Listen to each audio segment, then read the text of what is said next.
বলেন। এই মুহূর্তে আমরা আছি প্রতিদিনের বাংলাদেশ। এই অফিসে আজকে ঈদের একটা স্পেশাল অনুষ্ঠান ছিল, শুটিং মেকআপ রুমে দেখা হয়ে গেল।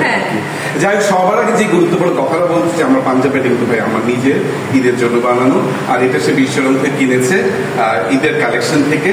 আর পছন্দ তো মানে শকুনের পছন্দ, সব করে পেজের মধ্যে সব বসে থাকে কোনটা কিনবে সে, আর টুস করে ছবিটা দিয়ে বলবে দাদা এটা কিন্তু আমার লাগবে, কারণ আমি কিনতে চাই।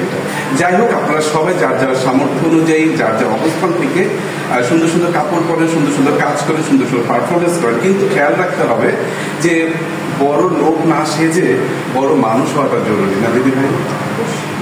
অবশ্যই।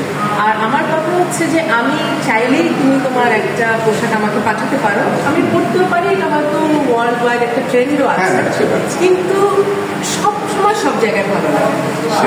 আমার ওইটাও শেখার একটা বাজে একটা সিচুয়েশন মনে হচ্ছে আমরা পার করেছি, কারণ আমি যেহেতু সেই দশক থেকে দেখতে দেখতে এই দশক পর্যন্ত আসছি, অনেক কিছু দেখি আজকাল রিলসের মাধ্যমে যে বড় বড় সেলিব্রিটিস কিভাবে মেনটেন করতে, তার পর্দা একরকম ছিল, পর্দার বাইরে আর একরকম ছিল।